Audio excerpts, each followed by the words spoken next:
ওমর রাদিয়াল্লাহু আনহু একবার একজন বেদুইনের বুকের মধ্যে লাঠি দিয়ে আঘাত করেছিলেন। আঘাত করাটা তার জন্য জায়েজই ছিল ওই সময়, কারণ সে বিরক্ত করছিল বারবার।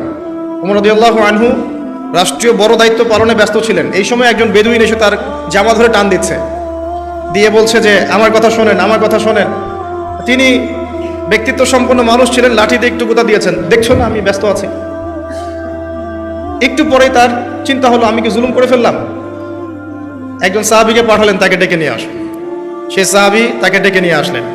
এবার সেই ব্যক্তিকে দাঁড় করিয়ে ওমর রাদিয়াল্লাহু আনহু বলছেন, আমিরুল মুমিনিন, অর্ধ জাহানের খলিফা, অর্ধেক বিশ্বের খলিফা, ছোট্ট একটা কান্ট্রির না, পুরো অর্ধেক বিশ্বের খলিফা।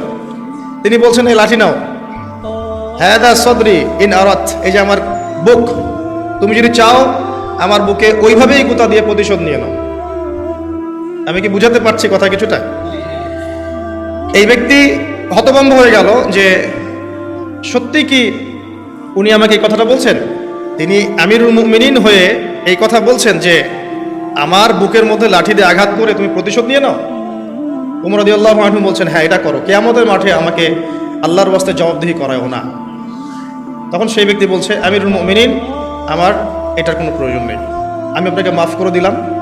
ওমর ইবনে খাত্তাব তিনি বলছেন যে আল্লাহ তোমাকে মাফ করে দিন। সুবহানাল্লাহ।